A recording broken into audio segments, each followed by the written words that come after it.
नमस्कार, मैं मौजूद हूँ ग्राम सभा सोनहर में, जहाँ मेरे साथ प्रधान प्रतिनिधि के रूप में सुनील कुमार मिश्रा जी मौजूद है, जिनसे मैं जानना चाहूंगी कि अभी तक इन्होंने 4 साल में अपने ग्राम सभा में क्या क्या विकास कार्यों का अंजाम दिया और आने वाले 1 साल के लिए क्या रूपरेखा तैयार किया ताकि इस ग्राम सभा का कार्य हो सके। सुनील जी, सबसे पहले तो आपका हमारे चैनल में बहुत बहुत स्वागत है। धन्यवाद आपके चैनल में। Thank you so much. आपने अभी तक 4 साल में अपने ग्राम सभा में क्या क्या विकास कार्य करवाए हैं? हम अपनी ग्राम पंचायत में नाली, खड़ंजा, इंटरलॉकिंग और भवन का निर्माण।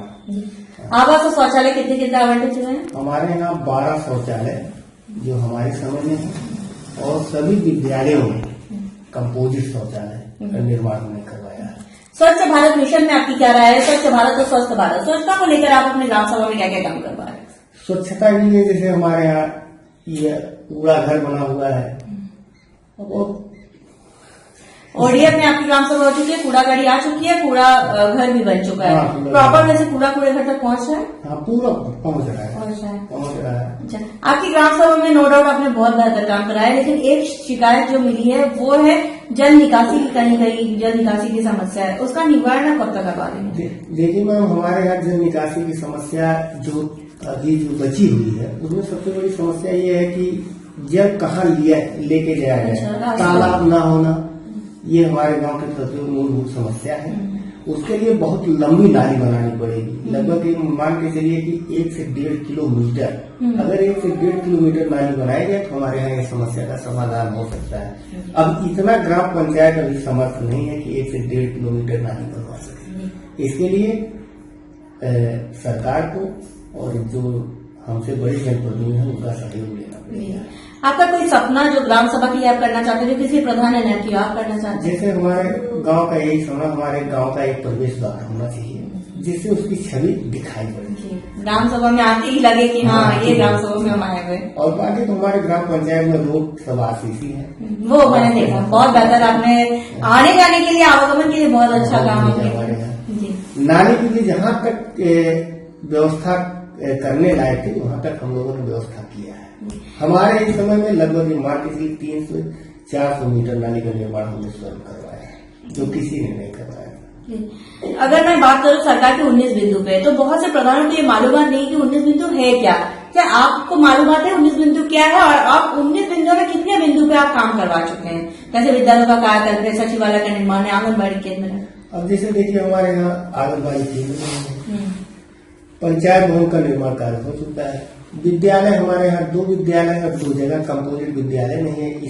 ये भी एक हमारी समस्या है कि एक शौचालय से जहाँ काम हो रहा है वहाँ 2 शौचालय हमको बनवाना पड़ता है। मिड डे मील वगैरह सही ढंग से चल रहा है? मिड डे मील तो सही चल रहा है, कुछ कमियां है तो उसको दूर किया जाता है, शिकायत होती है, शिकायत तो जी वो होती रहती है। स्वास्थ्य की मैं बात करूँ तो हमारे उप मुख्यमंत्री ब्रजेश पाटिल जी स्वास्थ्य मंत्री हैं, स्वास्थ्य के प्रति काफी जागरूक भी है, तो स्वास्थ्य को लेकर कोई रूपरेखा आपने तैयार किया? देखिए, स्वास्थ्य के लिए हमारे यहाँ रूपरेखा है कि हमारे यहाँ जो ये गर्भवती महिलाओं का टीकाकरण है, प्रसव की जो है, आशा बहू है, ये सब अपने स्तर से और हमारे सहयोग से बढ़िया काम चल रहा है। अभी आज ही हमारे यहाँ कैंप लगा था और बीच में वो जो वैन नहीं चलती है जिले अस्पताल, उसको भी टाइम टू मंगवाते रहते हैं, महीने में 1 बार तो वो लग ही जाता है। इससे स्वास्थ्य की सारी जो मूलभूत सुविधाएं हैं वैकल्पिक वो होता रहता है।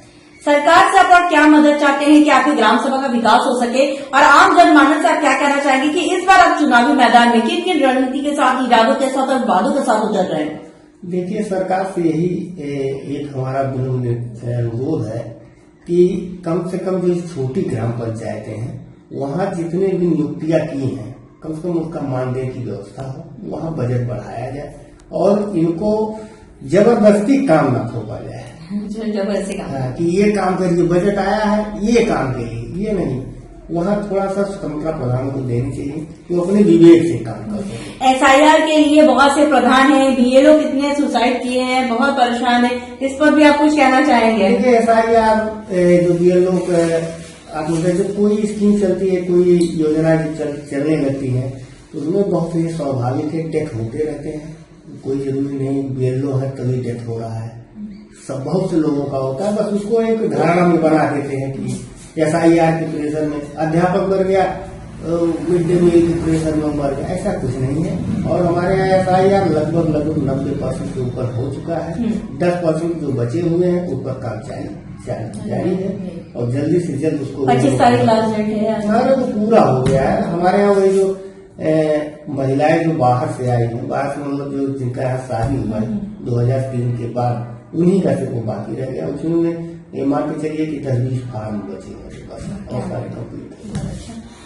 हमारे साथ प्रधान प्रतिनिधि जी मौजूद थे, जिनका साफ तौर पर कहना है कि इन्होंने अथक प्रयास किया ताकि इस ग्राम सभा को नंबर 1 ग्राम सभा बनाया जाए। जैसा कि इन्होंने साफ तौर पर कहा, इनका ड्रीम प्रोजेक्ट, इनका सपना इस ग्राम सभा में एक प्रवेश द्वार बनाना, जिससे बाहरी लोग आए तो इस ग्राम सभा के बारे में जान सके और ग्राम सभा के बारे में प्रवेश द्वार से पता चल सके। जब हम ग्राम सभा में सर्वे किए थे, बहुत से जनता से मुखातिब हुए थे, जिनका कहना था कि प्रधान जी द्वारा बहुत बेहतरीन कार्यप्रणाली कराया जाता है ग्राम सभा में, लेकिन एक समस्या जो मिली थी वो जल निकासी की समस्या है, जिस पर हमने आपसे वादा किया था।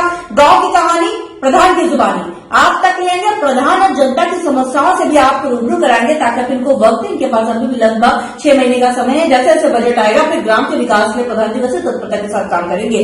और हमें उम्मीद है प्रधान जी जिस स्थिरता से आप काम करते आ रहे हैं, जनता की समस्याओं को सुनते आ रहे हैं, वैसे ही काम करते रहेंगे। बिल्कुल बिल्कुल।